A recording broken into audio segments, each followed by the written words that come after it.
বর্ধিত শুল্ক কার্যকর করা হলে যুক্তরাষ্ট্রের উপর পাল্টা কঠোর ব্যবস্থা নেওয়ার হুঁশিয়ারি দিয়েছে কানাডা এবং মেক্সিকো। মার্কিন প্রেসিডেন্ট ডোনাল্ড ট্রাম্পের ঘোষণার পর এমন হুঁশিয়ারি এলো দেশ দুটির তরফ থেকে।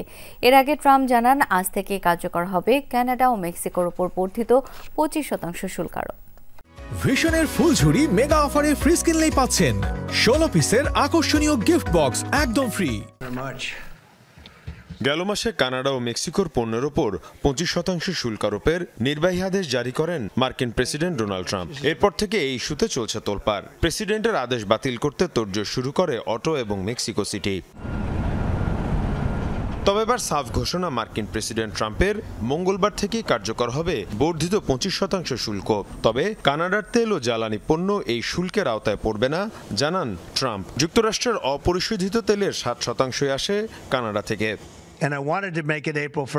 অনেকে আমাকে বলেছিলেন এপ্রিলের শুরুতে এই শুল্ক কার্যকর করতে, কিন্তু আমি তা নাকচ করে দিয়েছি। আমি আরো 1 মাস সময় নষ্ট করতে চাইনি, তাই মঙ্গলবার থেকেই মেক্সিকো এবং কানাডার উপর 25% শুল্ক আরোপ কার্যকর হবে।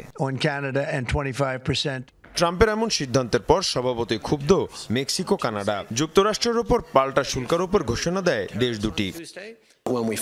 মাদক পাচারের যে অভিযোগ আনা হয়েছে কানাডার বিরুদ্ধে, তার কোনো ভিত্তি নেই। এই শুল্ক ঠেকাতে আমরা প্রচেষ্টা চালিয়ে যাব, কিন্তু তার উপর যদি যুক্তরাষ্ট্র আমাদের উপর বর্ধিত শুল্ক আরোপ করে, আমরাও প্রস্তুত আছি।